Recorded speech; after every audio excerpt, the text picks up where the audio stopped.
Hello, friends, and welcome to Verbal to Visual, the live show.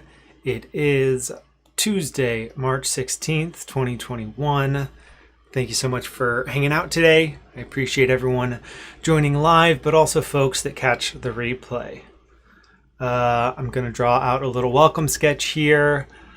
I would love for folks watching live to drop a little hello in the text chat. Let us know maybe where you're coming from, where you're watching, and also if there's anything in particular that you're working on today. What's going on today or this week? Maybe even specifically the things that you're kind of putting your sketchnoting skills toward. With that as a prompt, I'm gonna draw a little bit of a welcome sign for today.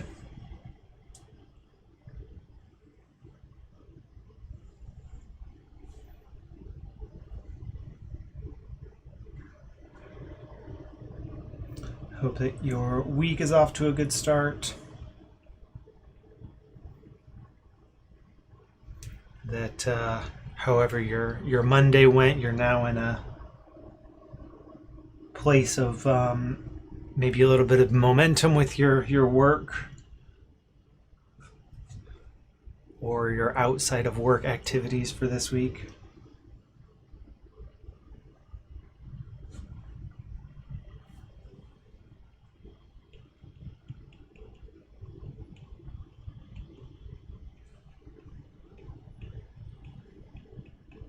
It is Tuesday, March 16th. Over halfway through March.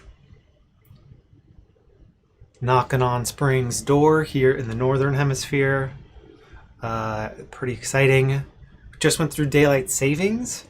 Later, get some light later in the evenings, which was pretty big. That means that I now I walk our dog after dinner each night, and this week has been the first time that those post-dinner Murphy walks have been light out. It's been so nice. I don't have to use a flashlight on my phone when I'm picking up my dog's poop. Maybe TMI there, but that is one among many benefits of walking your dog during the time when it's still light out. For today's live stream, we're kind of focusing on a theme. There's an overarching theme to the topics we'll be exploring today. That theme being kind of burnout versus sustainability. To me, this is an interesting topic, relevant for most of us doing work, whether we're working for someone else or we're kind of maybe pursuing our own creative career. It's very easy to fall into burnout, but in many cases we've got some level of control over the commitments that we have, and today we'll kind of be exploring that a little bit.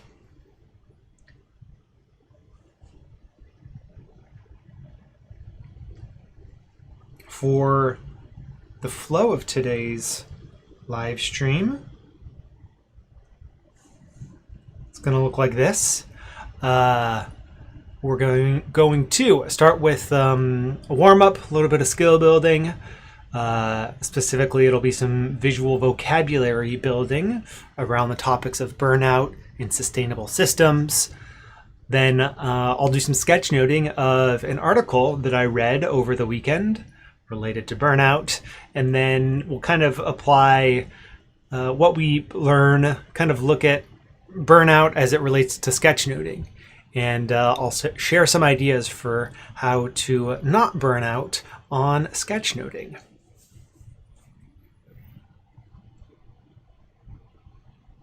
So that's our flow for today. If you're able, drop a hello in the live text chat, just so I know folks can see and hear me okay, and also to, make me feel less alone during these live streams. It's nice to be able to have a little bit of a conversation with others And right on cue, before she even probably heard me say that, Julie dropped in the text chat, "Howdy y'all, coming in from Bowling Green, Kentucky in the southeastern US, working on getting really, really comfortable with concepts." Nice, that's the app that I'm using here. With the goal of making concepts plus the iPad feel as natural to me as paper and pens are. I think that's a great goal. I'm on a similar trajectory myself. Yeah, I think lots of practice, getting comfortable with the tools, can get us there. Maybe not quite all the way there, as far as like what it actually feels like, but I think you can get really close. Yeah, and even though it feels different, like concepts on the iPad is always going to feel a little bit different than pen and paper. But I do think you can get to the point where you're as comfortable with it, and maybe even like can unlock more of the opportunities with that tool, that digital tool set compared to the analog one. So even though it won't ever feel exactly the same, I think maybe you can get as comfortable with the digital tool set, which it sounds like that's what Julie's working on right now. And whether you're working on an iPad or whether you're working with that tablet plus stylus tool combo, or maybe you've got a sketchbook or some paper in front of you, I do encourage you to sketch along with us today, to get in some practice. With that, let's do some warming up. For our warm-up today, we'll stick to some visual vocabulary building.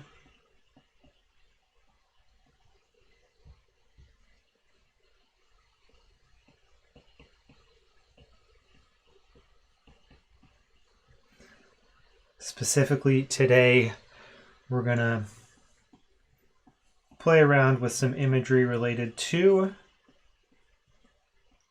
burnout compared to sustainability.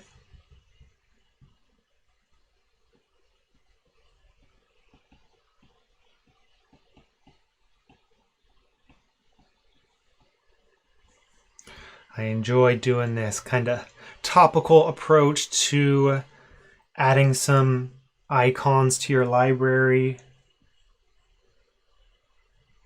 Give some focus to that set. Wow. I feel like at the start of these live streams, my Apple Pencil always, it's like a little bit of in and out as far as like the connection goes, which is what you're seeing as I try to use the fill tool here.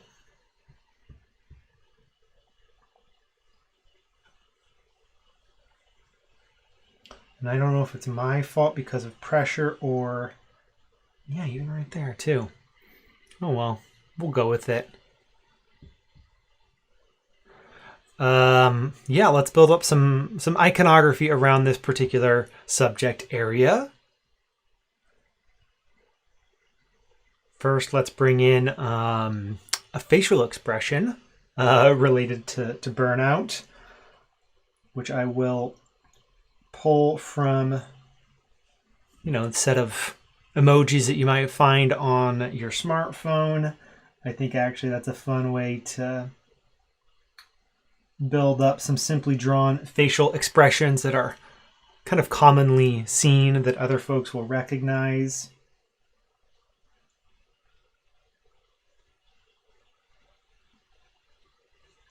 This first one here, this kind of state of emotional distress, potentially. Something like that facial expression might represent stress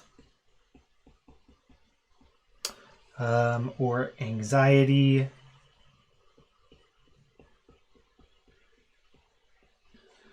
Or overwhelm. The things that we are hoping to avoid. We don't really want these things in our lives, and kind of what we will be looking at today throughout this live stream is how to set things up whenever possible, set up your work and life in a way that kind of minimizes some of those pieces.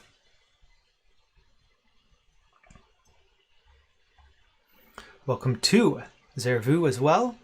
Says that its pencil's just warming up too. It's part of the process. I sort of experienced that also when writing with it. Katie says, good morning from Portland, Oregon. This topic has come up so much in my work as a coach this year.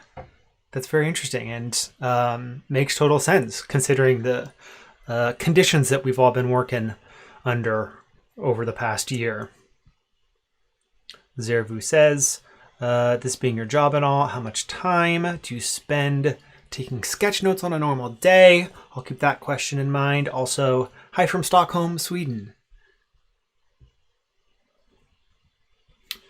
Continuing with our visual vocabulary building here, I like the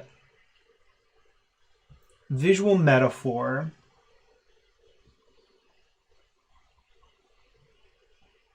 of a battery. I think I'll include some lines to represent how full that battery is, and even like kind of imagining it being like a tank of gas.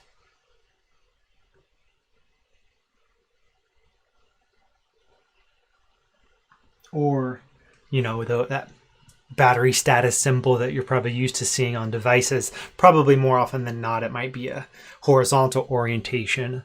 But I kind of like the vertical one as well. So this could be energy.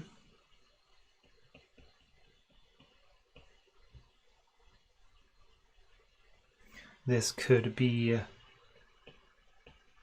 course, your battery, your internal battery.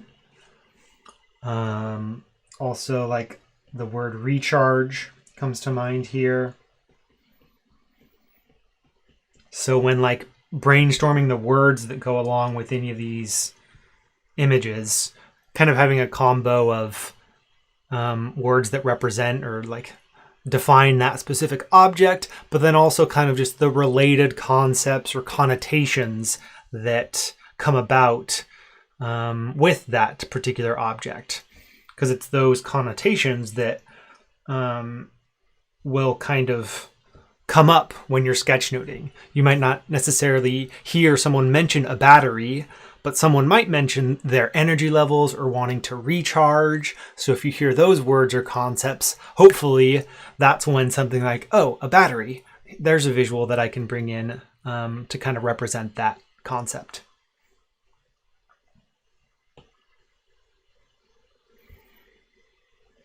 Related to rest,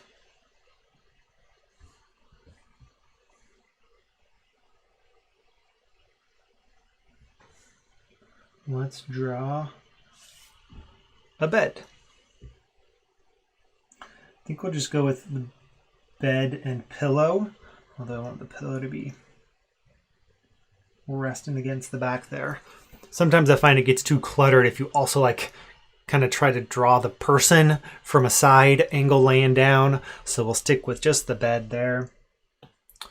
And this might represent rest, sleep,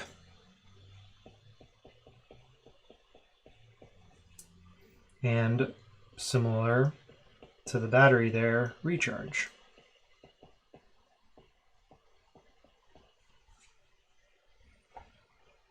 We've got Amit joining us as well. Hello from India. Thanks for hanging out today.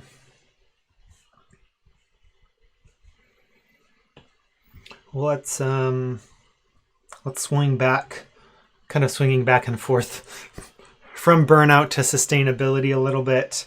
One of the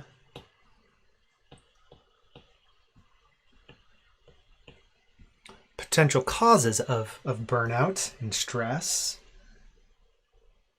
We'll draw something that's probably like in between an icon and a scene.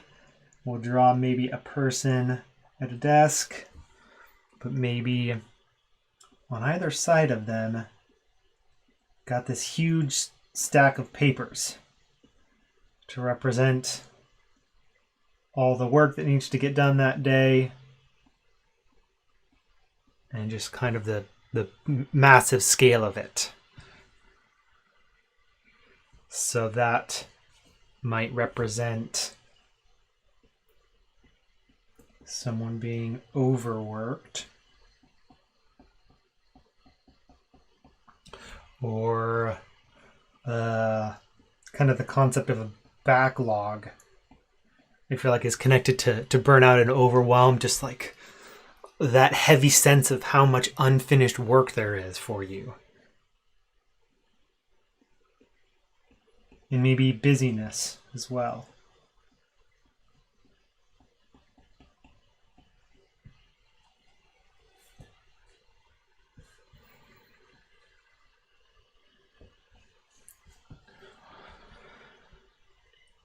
Let's swing back over to the sustainability side, maybe. Not that there really are sides to this, but more on the icon side of things. I like a simple cycle of arrows, kind of for all sorts of things. I've used this for just generally like process.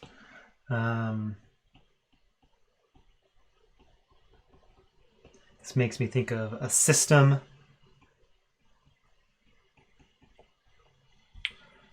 Sustainability, to be able to continue moving around that cycle, whatever it is. And also continuity.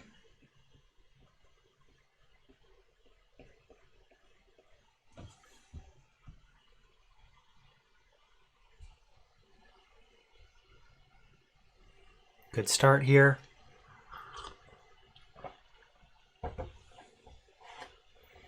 For these next three, I'm going to bring in some stick figures to kind of represent potential, what it might look or feel like to be kind of in this space of burnout and overwork. One that's kind of newer to me a little bit, or one that I haven't done a ton of, thinking about something really steep, like a steep cliff, or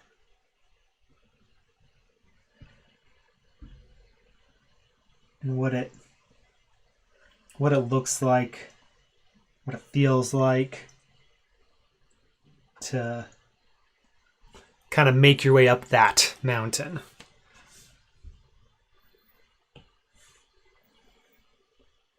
So here, concepts like steep, intensity, climb, things that aren't necessarily bad, but when taken to a certain degree, it can lead to something like burnout.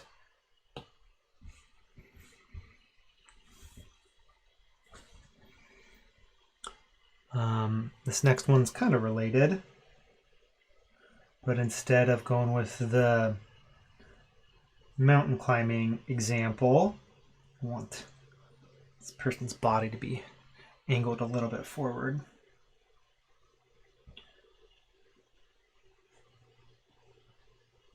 Here we'll go with the runner example. And maybe we'll add some motion lines behind the person.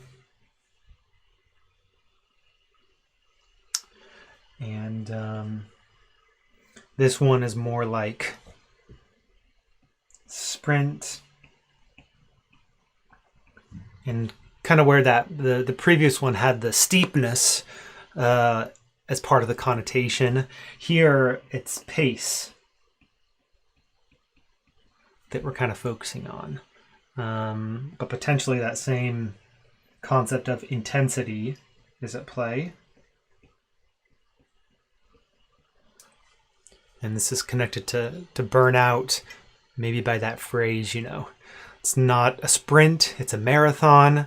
It's a good way to think about most work, most creative endeavors. But at least if you do have some sprints along the way, you kind of make sure to give yourself those periods of rest to recover in between the sprints. Because if you don't, then what might happen is maybe you end up looking like this.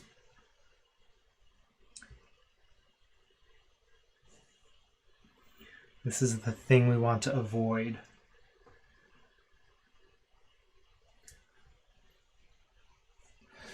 Maybe that's a little bit too much of a arched spine there, but I think you get the point.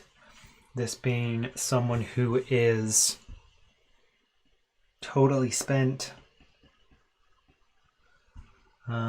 maybe feeling dejected,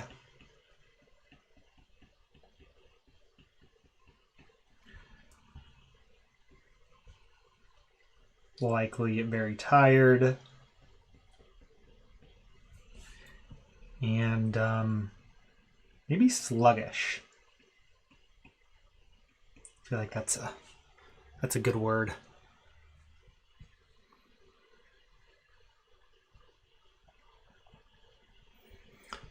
So here's a set of visual elements that I think are related and have these connotations connected to burnout versus sustainability. If you have other words or visuals that you feel like fit within this realm, feel free to throw those in the text chat in case folks want to continue this process of maybe building their visual vocabulary around these topics. It's kind of fun to see here some kind of a balance of, we've got one facial expression, one kind of abstractly drawn person at the desk there, but then some stick figures representing specific actions. And then we've also just got some objects like the battery in the bed, and then kind of a more abstract diagram with that flow of arrows. So this kit kind of gives you a sense for the variety in the types of visuals that you might bring into a sketch note. It's kind of cool to see.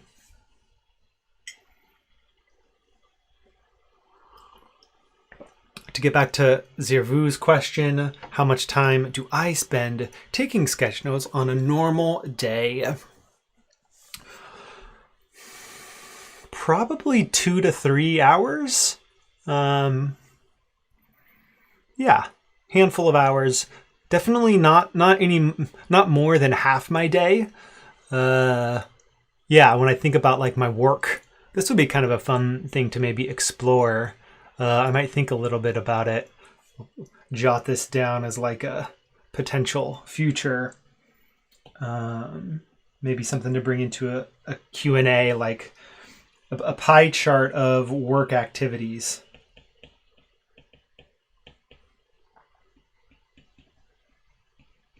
What does that breakdown look like? It's actually kind of very connected. There's some other topics I want to explore today, but if we have time, we might come back to this because I think it's related to burnout versus sustainability. Like, is there enough balance? There's another concept, balance. Is there enough balance in your work activities in addition to your kind of days and weeks? Is there enough balance just within your work activities for you to not get burned out on any individual activity? So that's why I feel like, 2 to 3 hours of sketchnoting a day feels like the right amount for me, because there are these other activities that are part of my work as well, like responding to email, checking in to verbal to visual to see what types of work folks are sharing there, provide some feedback, try to be useful in that space, doing writing that's outside of sketchnoting. So that balance is interesting to think about. Katie mentions, it's fascinating to notice that when I'm sketchnoting burnout, I feel more anxious. And when I'm sketchnoting sustainability, I breathe more deeply. That's really interesting. And I think kind of makes sense that could be true of writing as much as sketchnoting, but since sketchnoting brings in these visual elements, that has a potential to get your mind and get you closer to experiencing those things yourself. Also points to some ways to use sketchnoting almost as a therapeutic activity by focusing on the sustainability elements, the rest elements, the breathing elements, whatever it might be. Katie mentioned some other words that come to mind. Hustle versus flow, force versus allowing/ease, and depleted versus energized. Love it. Good places to go.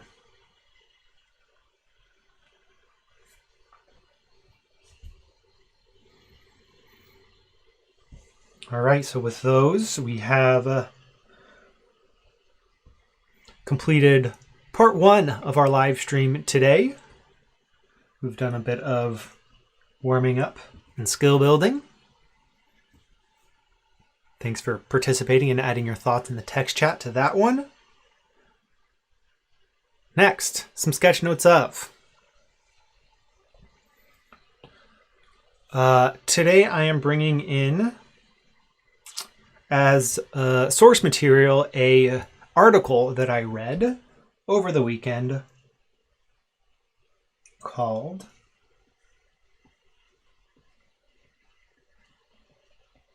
Only Your Boss.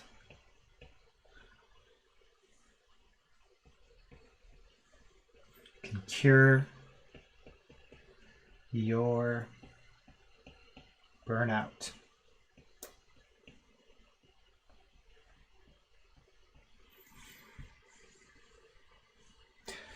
This one is relevant, I think, both for folks that have a boss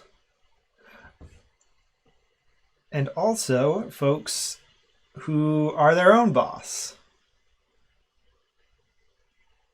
And potentially even more that latter category.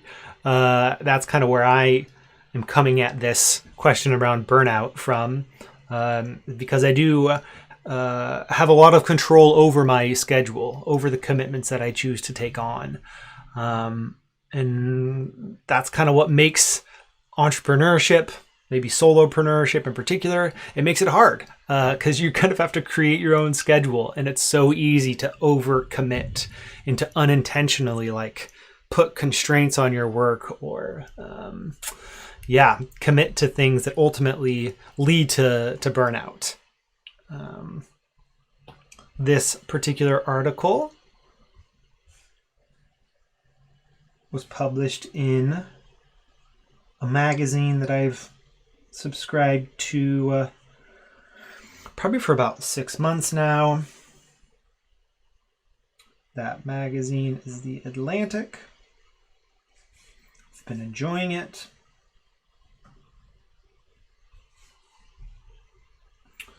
Let's go over here.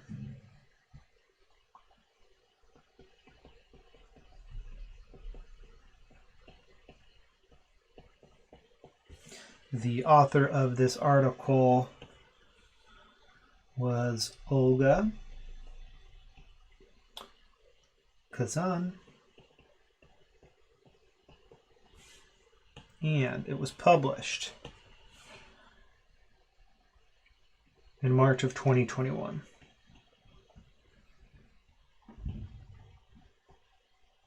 I've noticed too that with most publications, both magazine and news publications, the title of articles change over time. So like the title of the article, like in the print version of the magazine, is often different than how it ends up online.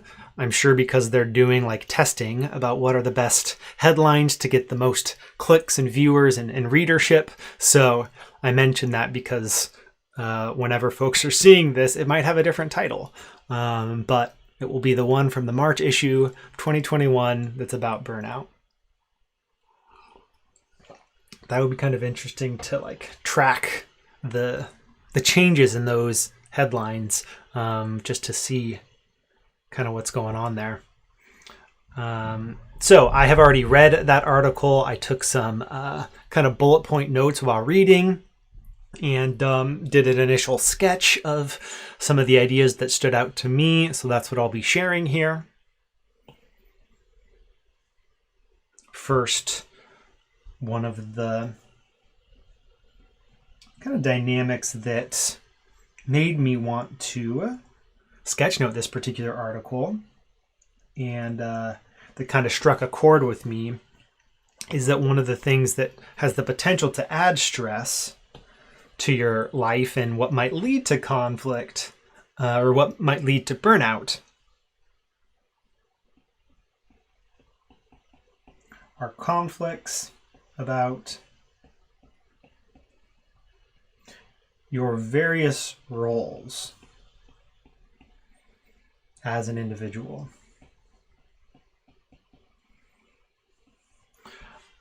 So for me, I am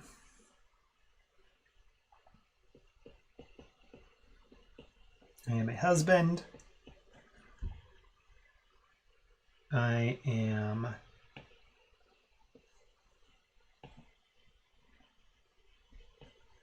soon to be a father.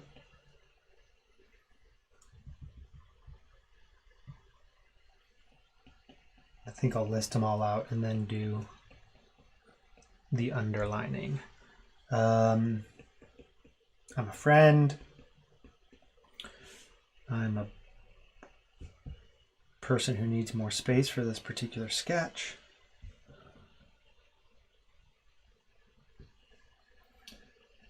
I'm a brother. I'm a son. And I'm a teacher. So these are the kind of distinct roles that I play, each of which have kind of various responsibilities, various expectations. Some of the time, maybe I meet those, sometimes I don't.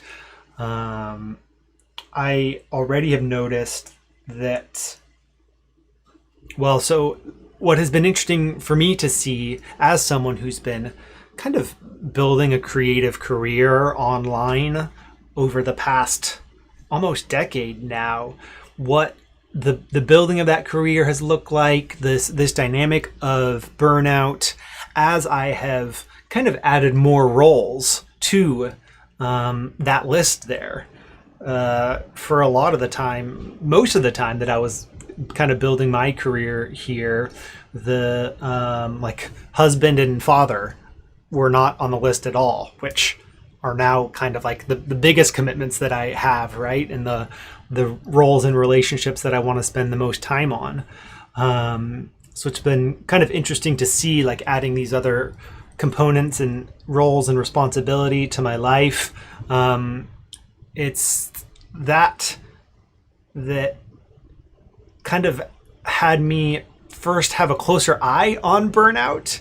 And like now this next phase that I'm entering soon of becoming a father, I guess the stakes are a little bit higher. So I want to like pay more attention to make sure that I don't put myself in a situation that leads to burnout, because it's not just my own health and well-being that are kind of connected to that. So that's where I'm kind of coming at, and I think it might be a interesting and helpful activity for everyone here to kind of do a similar diagram where you identify all of the various roles that you play. Because burnout happens when maybe you have responsibilities in one area conflict with responsibilities in another, and it's that tension that can contribute to burnout. And within that realm of what contributes to burnout, that's what we'll explore next here. But first, just to kind of complete that sentence or that idea here, we'll bring back in that stressed out facial expression.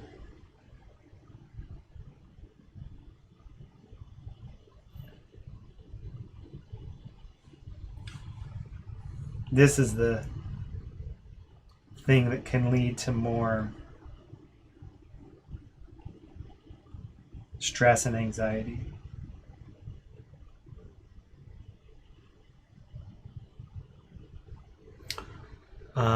So let's take a look specifically at the things that cause burnout.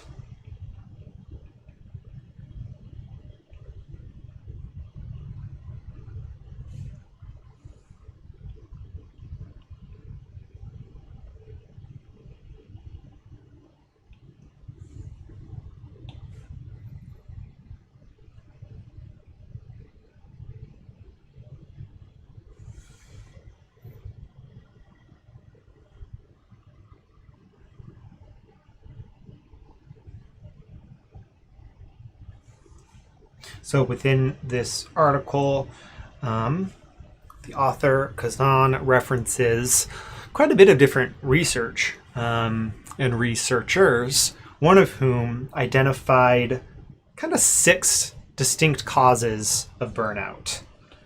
So I'm going to list out and sketch out those 6 causes.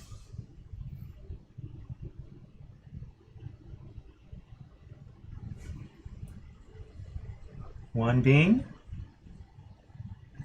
a little diagram sketch here that might look familiar.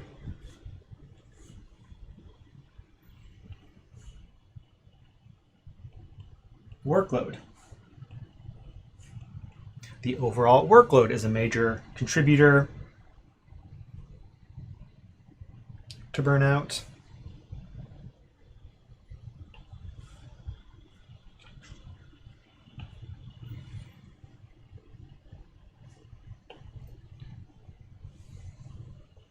Also,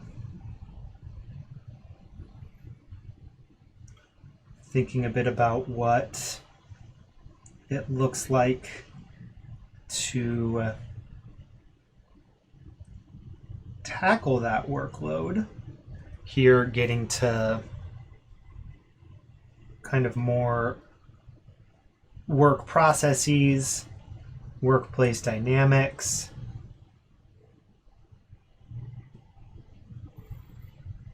Thinking about someone, moving documents, moving tasks from the inbox to the completed box.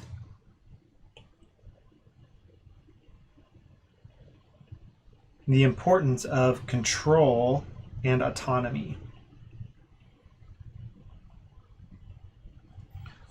The more control someone has over their work, the more autonomous they are in that work, the less likely it is for burnout to occur, or at least for burnout to be kind of like a permanent condition. This, I feel like there's some nuance here, because coming at it from like a maybe solopreneur's perspective, where you have full control and full autonomy, sometimes, like if you're not careful, having full control and autonomy is a thing that can lead to burnout if you overcommit.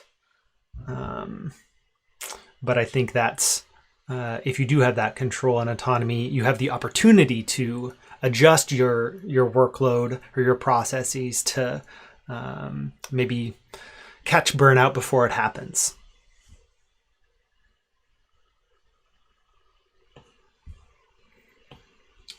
Another contributor to burnout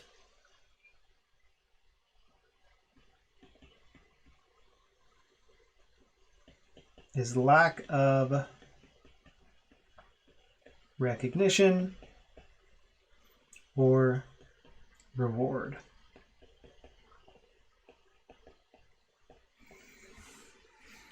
This is where you kind of need some sort of positive reinforcement as you're doing all this work to continue doing it. And, I think that recognition and reward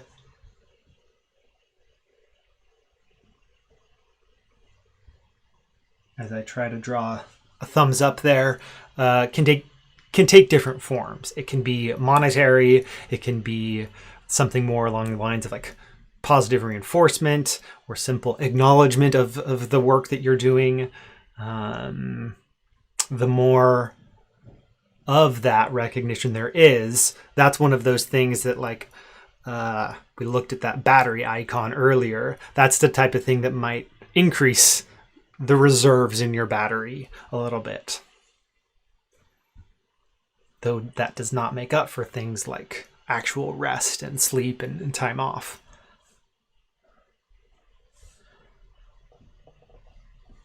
Another contribution to burnout, specifically thinking about the workplace,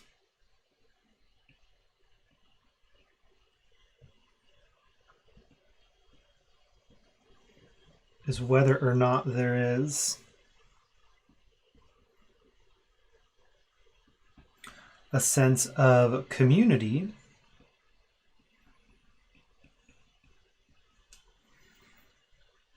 or, like the specific term from the article, does your organization, does it feel more like a viper pit? Which is a very like specific, unpleasant situation that you can imagine.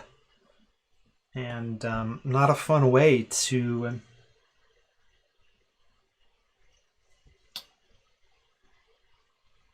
think about what your work-life experience is. Trying to draw some sharp fangs here. I got to get that point sharp, though, is what I'm hoping for. There we go. I tried to draw when kind of thinking about these sketch notes. Tried to draw like a full-on viper, but that was getting too like illustrative. So like I chose to kind of focus in here on the distinctive features of those fangs.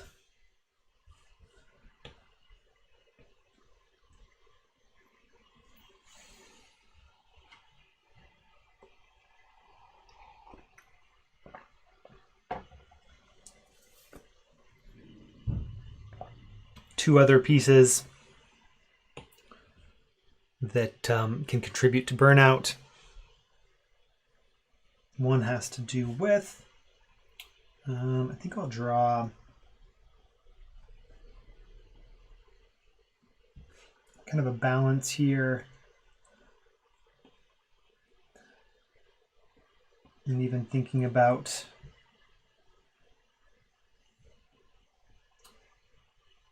here we go.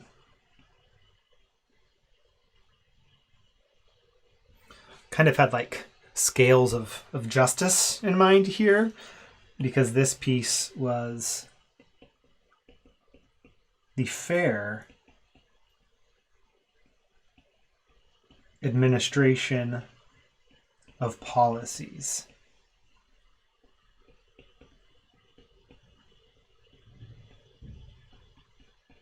Our company policies actually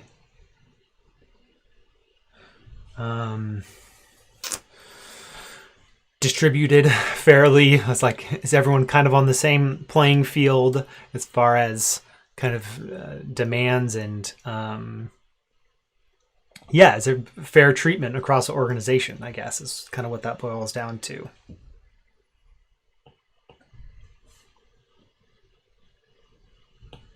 And then the last one here is if there's a lack of meaning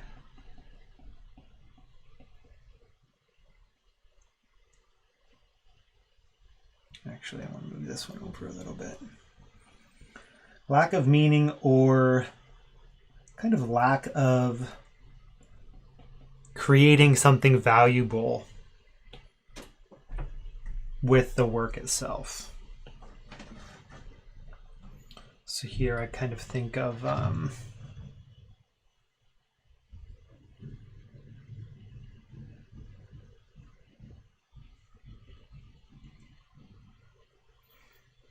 does it feel meaningful? Is there some emotional resonance to the work? Because if there's not, that's the thing that can lead to burnout. And I think that one kind of fits within that same category of recognition.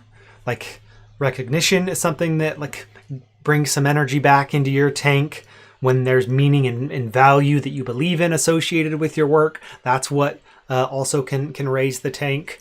So thinking about things that either raise your energy levels or lower your energy levels. That's a lot of what's going on here with these potential causes of burnout.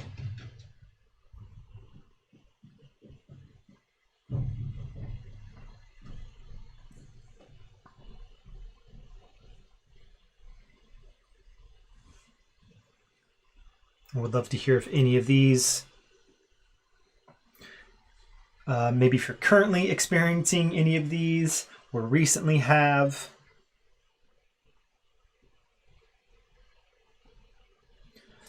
If either of these resonate with you in your current work or maybe your past work.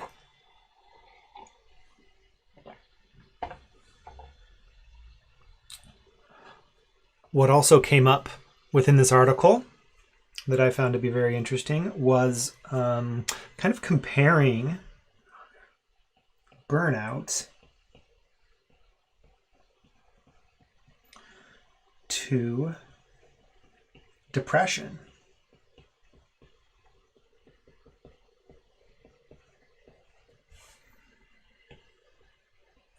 And referencing some research again. Some research pointed to the consideration, or made it seem that these are kind of the same thing. That like burnout is a form of depression. This was a connection that I hadn't thought of before, but that resonated. As someone who has like experienced both of those things to some degree, burnout feels like depression. So it's not surprising to me that like some research has shown that they're actually the same thing. But to add some nuance here, other research kind of showed that they're actually different, and what tips it in the scale of depression is if you don't have a sense of agency. So it's like there's an element of control over your situation.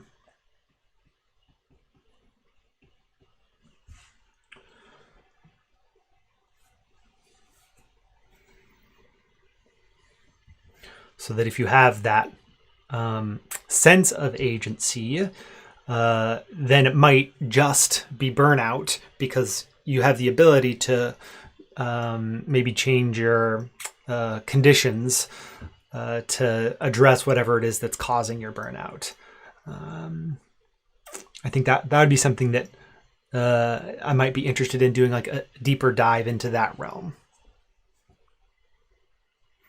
But with that component of having a sense of agency, having some control over the situation, the last piece that I want to bring in is let's see how I'm doing on space here. Yeah, I think I want to bring this in over here. There were some tips on preventing burnout, which I think is a great place to end an article like this.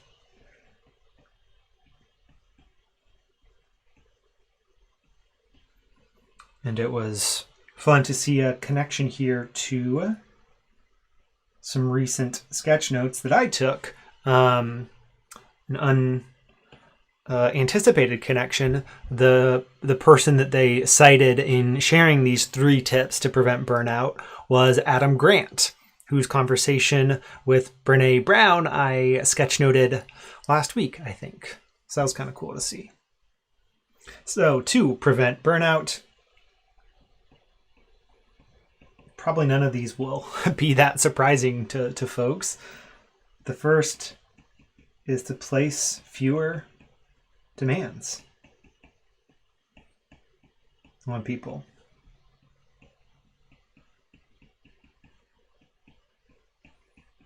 Right? This is the thing that the boss can do to prevent burnout. Or if you are your own boss, how can you reduce the commitments, lower the number of demands on you?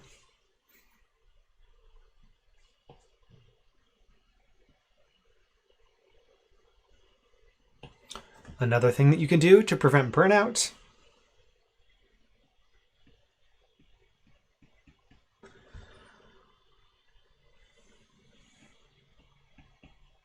give workers more control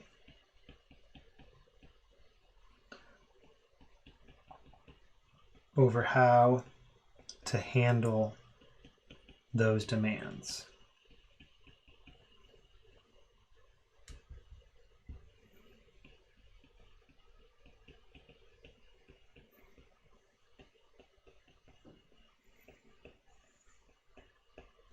This is that control and autonomy piece.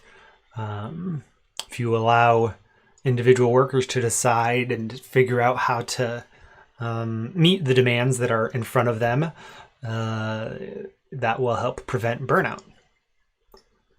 It's kind of interesting to think about these things within the context of COVID and a lot of people working from home, and I'm sure different organizations leaning into remote work in different ways. And in a lot of cases, I would imagine that led to individual workers having more control over how they do their work each day. The nuance there is that they might also be in an environment where there are non-work demands surrounding them in that homework environment.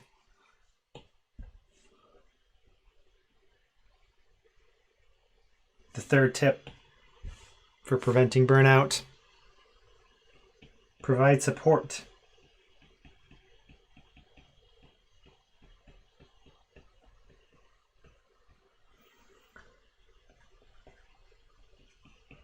To handle those demands.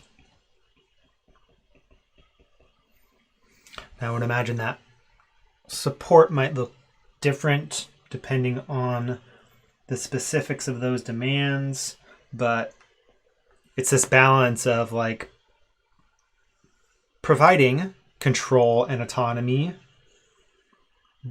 but not just like leaving people hanging, right? Like having systems of support for when folks need it. And I think that might be where we'll kind of wrap up this sketch note here. The follow-up that I think about, particularly with the context that I mentioned at the start of this sketch note, the fact that I am soon to be adding fatherhood to the list of my roles, alongside the teacher slash solopreneur role, wanting to be real careful about the workload that I choose to take on. That's probably the biggest one for me of these like 6 elements, right? Based on the nature of my work, kind of all of the other ones are more or less in place.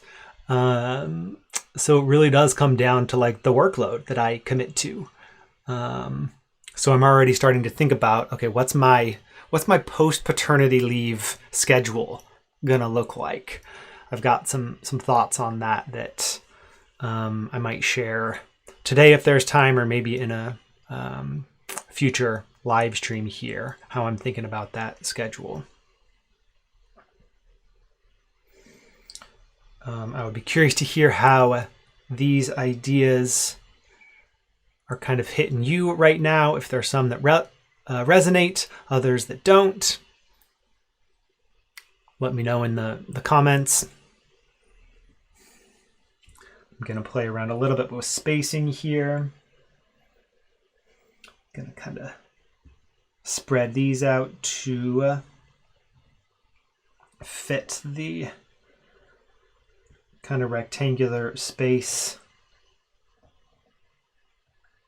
that we're working with. Thinking now about the kind of final single image of these sketch notes, which will eventually make its way into a blog post on verbal to visual, and then very likely this sketch note, or one like it, might be cited or included within a written essay. It's one of the things that I think about with my sketchnoting. One of the purposes of me sketchnoting ideas like this, I really enjoy the combination of kind of sketchnoted visual summaries like this and kind of essay writing. So I did a little bit of riffing on, burnout related to in connection with new parenthood. And I could see that being a topic that I do some writing around. And maybe I include this sketch note within what maybe is a essay that I publish on Medium. I've enjoyed Medium as a place to do writing and reflecting on the topics that I sketchnote like this.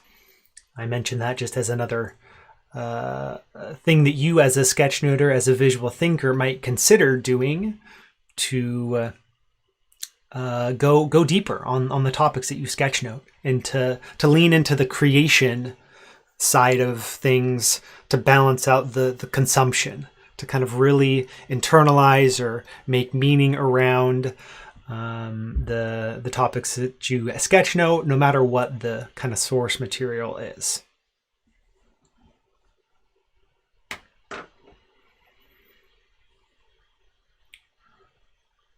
I will pause there for a second, drink some coffee, check in on the text chat. Ooh, some good ideas coming in here that I can already see.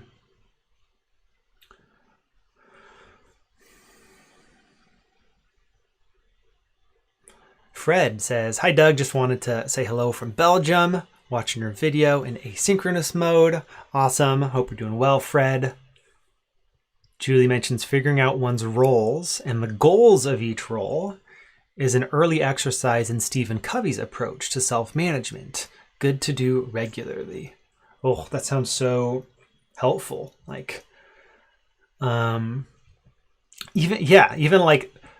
So we talked about this first stage of just identifying your roles, the various roles you play, and being able to see all those, which might be illuminating just to see them listed out in one place. But then to go deeper, like Julie mentioned, what's the goal of each role, and what will it take to achieve that goal? I haven't read any of Stephen Covey's work yet, so that might be a good deep dive for me to do. Amy mentions lack of engagement, or boredom, or disconnection, or disorganization, other elements that I imagine might lead to burnout. Amy also mentions sources of dramatic relief. I love that term, dramatic relief, are important, especially in high tension and high ops temp jobs. Yeah. So what's like, what types of activities provide dramatic relief? Yeah, I think of like solid chunks of time off, like a really good night's sleep, but also kind of things more like in a playful nature. Like, I don't know, even if it's, well, thinking back to my teacher days, another reason I kind of want to reflect more on burnout is that I experienced it in my even in my student teaching days and substitute teaching days. I never even like entered a full-time teaching position, but I had enough of a burnout experience as a student teacher and as a substitute teacher. I took on some long-term gigs as a sub. Yeah, and experienced burnout there, which is part of what led me away from going down that career path full time. But Amy's piece about dramatic relief made me think of like a tradition that I'm sure is typical across the teaching community of like Fridays at 4. End of the week, you made it through a week of teaching. You're kind of entering the weekend. Fridays at 4, you and your fellow teachers go to a bar and like debrief, talk about the week, don't talk about the week, talk about other things going on in your life. Those like kind of community bonding experiences, and also like stress relief kind of fulfills that like re-energizing role. Amy also mentions the psychomotor symptoms of anxiety versus depression are interesting to contrast. Burnout is associated more with anxiety than depression. I think that sounds right to me. Preventing burnout, give people access to true levers of agency. Yeah, that word agency is a powerful one.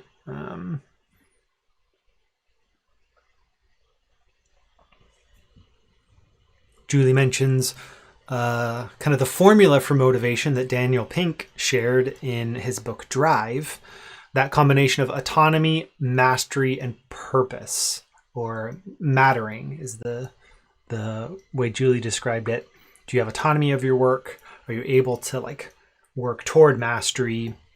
And is there mattering or purpose to the work itself?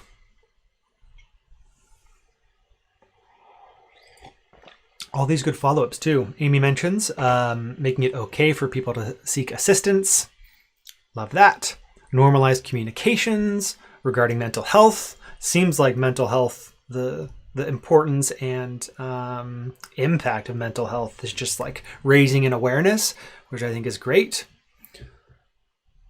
Parenthood really tests self-care. Yep. Can't wait for that.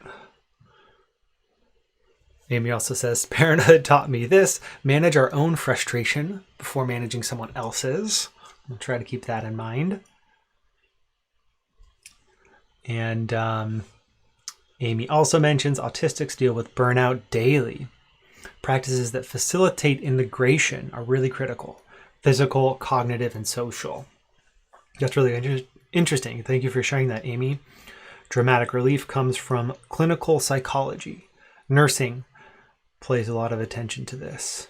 They constantly counsel people in making life changes after trauma. Wow. So, as you can tell, even just from some of those comments coming in from Julie and Amy, there's a whole lot of depth to this conversation around burnout, what causes it, how to prevent it. I enjoyed this article to identify some of those elements, highlight some of those potentials for prevention, and for deep dives. I think maybe the one thing that I would want to do from here is probably in the direction of what Julie mentioned, maybe picking up that Stephen Covey book, but being explicit and explicit and intentional about the goals associated with each of those roles. Because I think that can help prevent those conflicts, because you can identify the specific responsibilities and actions and commitments that will allow you to achieve those goals. And by listing all of those things out, you can see whether or not it's too much and if you need to adapt or adjust.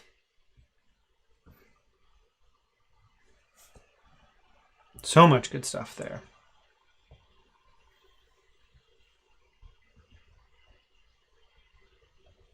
And with it, we have completed part 2 of our live stream. If you joined us in the middle of that, we started today with some warm-up and skill building on these topics of visual vocabulary, building your visual vocabulary connected to burnout and sustainability. Catch the replay if you want to see that deep dive. And in part 3, final section of today's live stream, we're going to connect this concept of burnout to the building of your sketchnoting skills. Specifically, I want to explore how to not burn out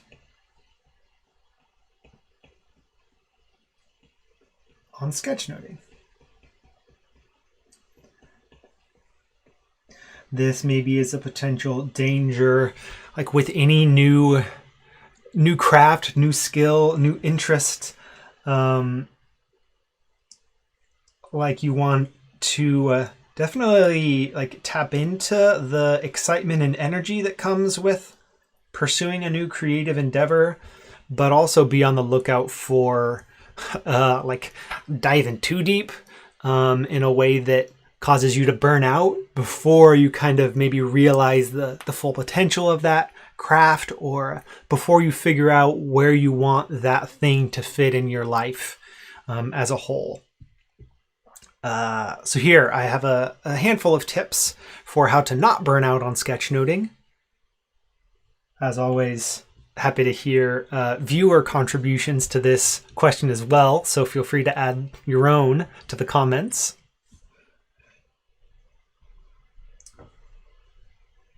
First up,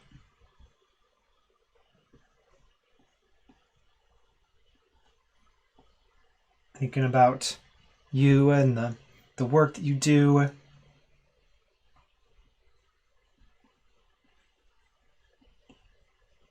And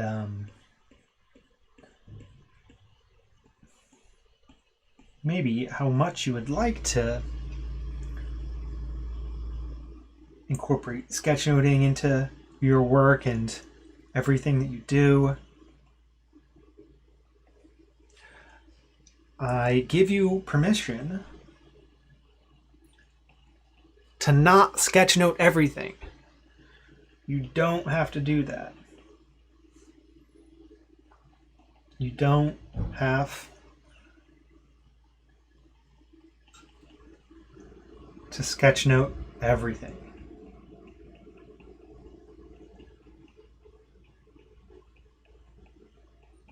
This is kind of a trap that I've fallen into at various times, both early on in my sketchnoting journey, before I was teaching it in this format, but then also once I did start teaching it. It can maybe be easy to fall into this trap of feeling like every single thing you learn or explore or experience, like, I have to sketchnote this. I can't just like enjoy it and experience it. I have to sketchnote it. That's a recipe for burnout, because you'll just like build up this backlog of sketch notes that you feel like you have to complete. And that's going to become more of a burden than an energizing or helpful thing in your life. So this is the connection to workload. Don't let sketchnoting be a thing that like adds unnecessarily to your workload.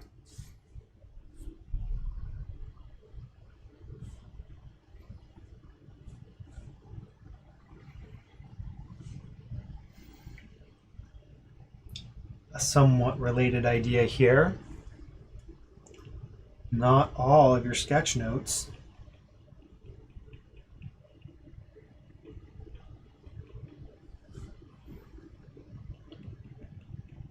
need to be polished.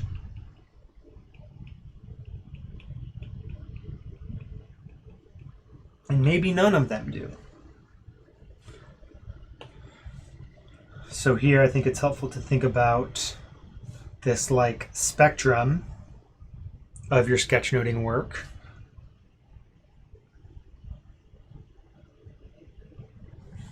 From rough to polished. And how like any individual thing, any individual notes that you create live somewhere along that spectrum, and like every place along it has value. Certain things you might just need to like really roughly sketch out to help you understand them and like take that next meaningful action. So no matter how like sloppy whatever those notes look like, they can still serve a purpose. Maybe you want to spend a little bit more time on them or get them to something that's not quite so rough.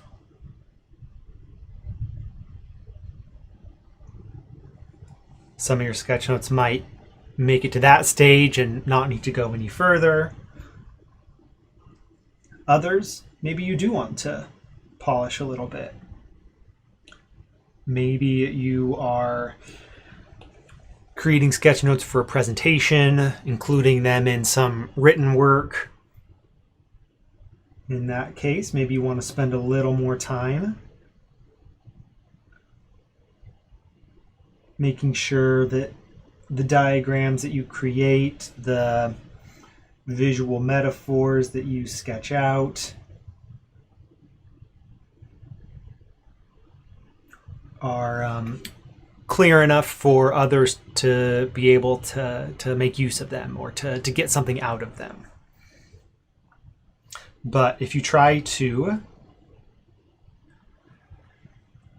get every single sketch note that you create to that way polished end of the spectrum, you're going to burn out on that. It's not going to be fun anymore.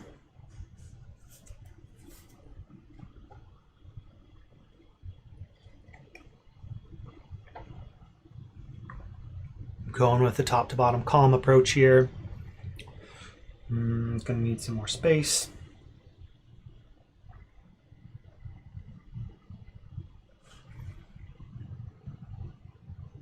Try to keep that title in the frame for potentially new folks that might be joining along here.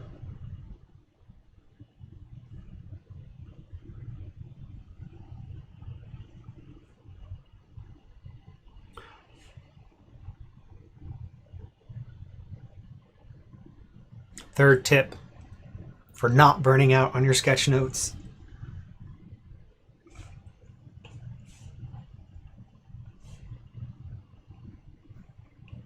Not all sketch notes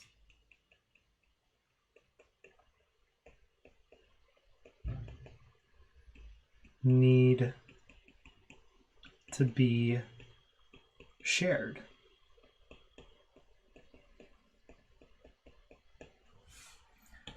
Real similar to the last one here, but this one brings in the potential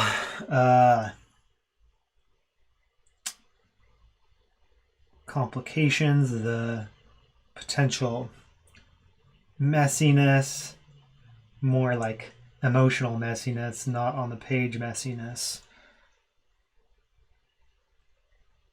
Potential misplaced focus on how others react to your sketch notes compared to the role that they serve in your life. And this is one where there's like plenty of nuance here, because I'm a big proponent of sharing some of your sketch notes and using sketchnoting as a learning in public tool to share what you're learning about, to share your own ideas.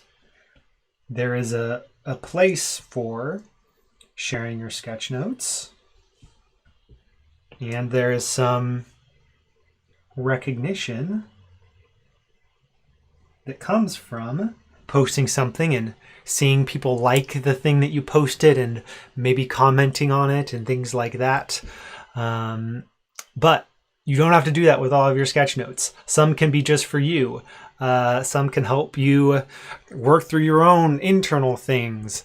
They don't have to be something that you put out for the rest of the world to look at and potentially judge or interact with in some way.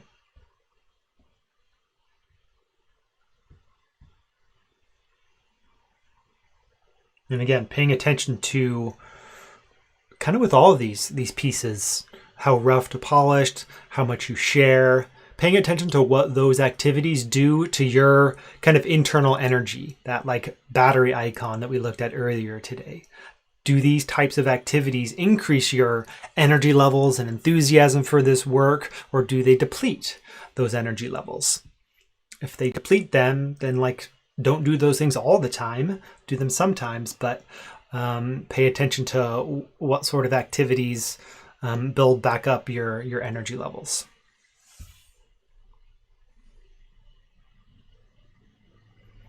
Final tip 4.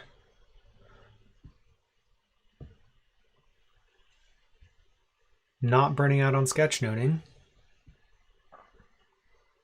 It's interesting. Like I like doing some column, like top to bottom sketch notes, but they just fit less well when presenting them in a media that tends to be landscape in format.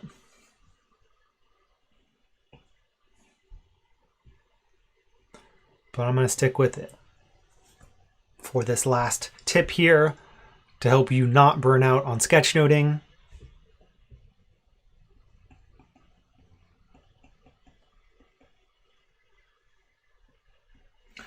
Try to home in on a process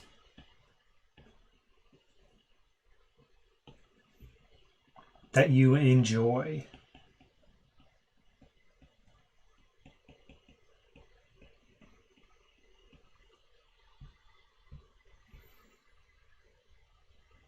So enjoyment of the process in a way that's kind of external from the results.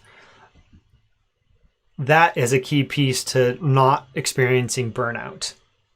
Because if you enjoy the process, even if some of it is challenging, like going on a like hard hike is enjoyable. There can be challenging, difficult elements of the sketchnoting process, so long as a whole, it is something that you enjoy.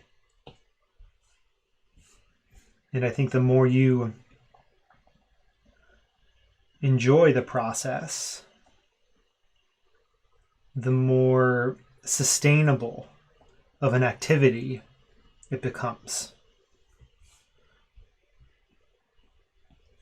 So what does your process look like? How can you shape it and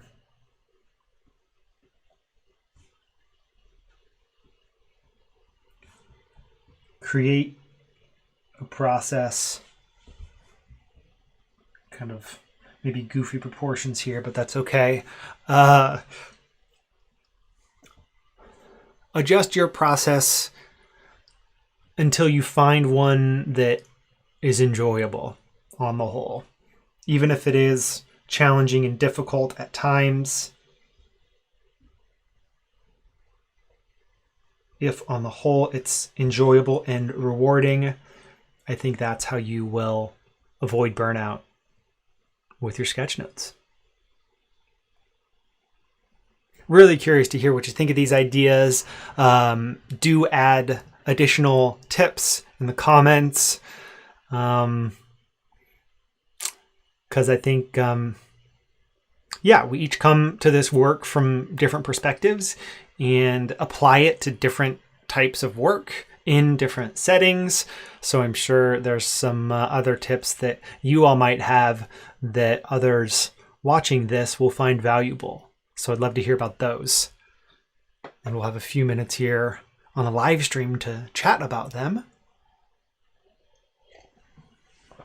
So that's what I'm going to do now. I'm going to check in on the text chat. Let's keep the conversations going there.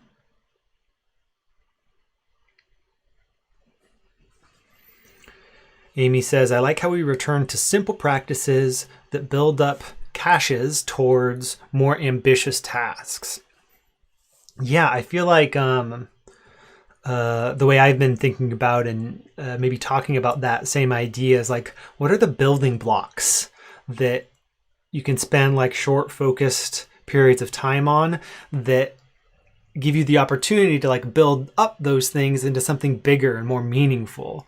Because that too, I think, is another piece of avoiding burnout, like focusing in on those small tasks that lead to the bigger things, so that the big thing that you're working up to, that's not like the only thing that you're working on and focused on, because the bigness of that task might just become too overwhelming. So how can you like break it up? How can you chunk it up?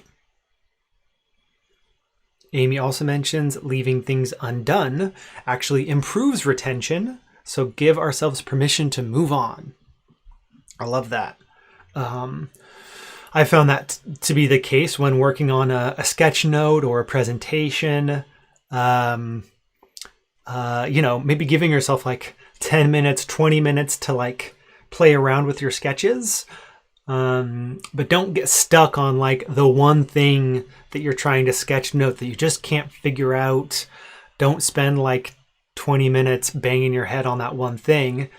Try sketching it out, get some ideas down, but then like set it aside and move on with your day. Because likely when you come back to it, something new, you'll have enough of a different perspective to like know what to do with that. Or maybe like when you're on a walk later in the day, kind of something will trigger an idea that you can then come back to and fill in. Fred mentions conflict about various roles is difficult to manage because it appears little by little in your life.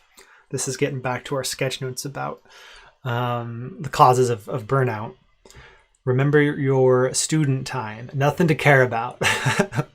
Yeah, man, thinking back to like undergrad experience where pretty much your only responsibility, depending on, I guess, really whether or not you have to work during college, which is a worthwhile topic to explore in the realm of what educational opportunities exist for different people and how we might level that playing field.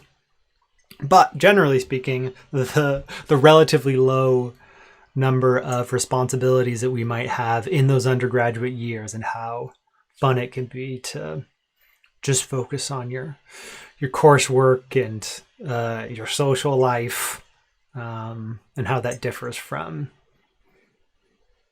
that period in life when maybe you have a mortgage to worry about, partnerships with loved ones to give attention to, taking care of children, keeping your job and maintaining good work, all of those things that come in little by little.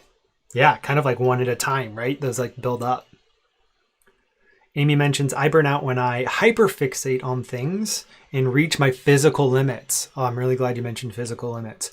If I have trouble letting go, I go outside or walk through many doors. Yeah, I think like those early indications of burnout, this is like where, this is why I enjoy building mindfulness skills and like why meditation is an important daily practice for me, is because that awareness of what's going on in your body, that's where you can notice the early stages of burnout and respond to them accordingly. If you notice certain levels of tension or anxiety coming up, that's when like you'll be able to know like, okay, maybe I need to spend like 5 or 10 more minutes on this thing, but then I got to go for a walk, or I got to go read a novel, or like I need to do something to balance out those energy levels. and release some of that tension that maybe you're experiencing. Amy says the brain is good about letting go as we bounce between microclimates. Yes, love that. Like I go back and forth between wanting to stay in the city of Portland for a long time because I like so much about this place, versus living in a cabin out in the woods so that I can go on hikes regularly and experience those microclimates. Although maybe it's in a city where you can go to a park with green space and then a coffee shop and then, I don't know, a big conference hall. Those are also microclimates maybe that help your brain let go of things.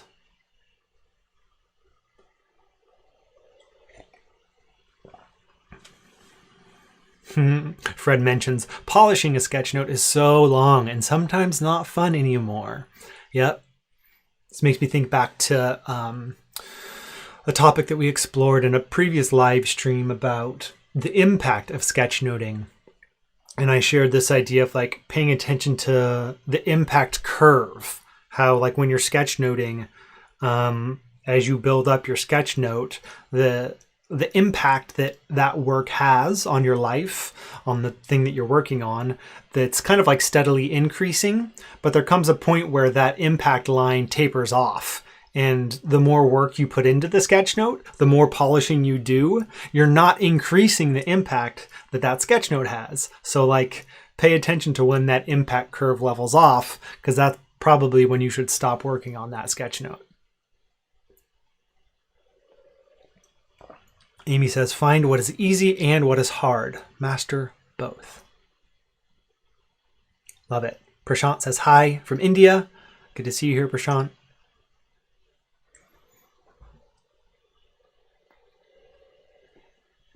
And with that, as I finish my last sip of coffee, we will start to wrap up our live stream. Do a little bit of a recap here.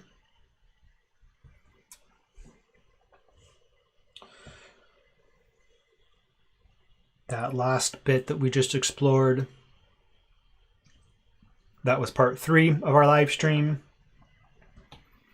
A little bit of connecting the day's theme of burnout and sustainability to the skill that we spend most of our time on here, sketchnoting. So a little bit of a how to sketchnote, or in this case, how to not burn out while sketchnoting. Before that, we sketchnoted an article from The Atlantic called Only Your Boss Can Cure Your Burnout. Your actual boss if you work for someone, or yourself if you're engaging in your own creative projects. And before that, we built some visual vocabulary related to this topic of burnout and sustainability. Plenty of places to dive deeper, but I hope you enjoyed exploring these topics today. And maybe this gave you an opportunity to sketch out some things alongside me, maybe drawing and sketching things in the same way that I did, if they felt like they worked for you. Other times, maybe when I was talking about lack of recognition or reward, maybe a different visual came to mind and you had the opportunity to sketch things out in a different way. My hope is that the pace of these live streams gives you the opportunity to do both of those things. Sketchnote alongside me, sketchnote the things that I'm sketchnoting, sometimes in the same way, sometimes in a different way that makes more sense to you. If you enjoyed this today, come back again on Thursday. Thursday at 10 a.m. Pacific time, I'll be hosting the next live stream, very likely with this same flow. And if you would like to join in on something a little bit more interactive, where you get to hop on the call, share your sketchnoting work, and ask questions, come join us inside Verbal to Visual. Every Wednesday, we have a live webinar workshop where we do a deep dive into a specific sketchnoting topic. I share a little bit of instruction, give you time to do some work and Share that work with others. Those are fun opportunities to connect and build skills in community. Tomorrow, unless I am forgetting, we're going to focus on hierarchy with handwriting. So how you can use handwritten fonts within your sketch notes to get at hierarchy. What are the big ideas? What are the details? What are the subheaders? That's what we'll be exploring in tomorrow's workshop on Wednesday, March 17th. To learn more about all of the things going on inside of Verbal to Visual, check out the link below this video. Would love to see you inside there. There you'll find complete at your own pace online courses so you can build your skills steadily and share your work and learn from other sketchnoters that are doing interesting things, like Amy and Julie and many others. There might be other folks in the live chat that are also already inside of Verbal to Visual. If you are, thank you. I appreciate that and hope to see others in there as well. Fred says, I really like this format. Glad to hear it, Fred. We're in the middle of a month of experimentation with these live streams, and my hope is that by the end of March, I have a good sense for like a format that I enjoy and is sustainable. 4 live streams a week isn't sustainable outside of this month. Maybe it would be, but probably not. So what I'm on the lookout for, kind of thinking with the long term in mind, maybe making a weekly live stream like this a part of what we do here on YouTube. And I'm getting the chance here to experiment with different formats for the live stream. And part of that experimentation is what I enjoy and find energizing or sustainable, but then also what you enjoy, whether you find value in the pace of these live streams, for those who maybe follow along for the full 90 minutes, but then also the value of the individual videos that I'll be publishing in the future, where I kind of chunk up and edit down each of these sections.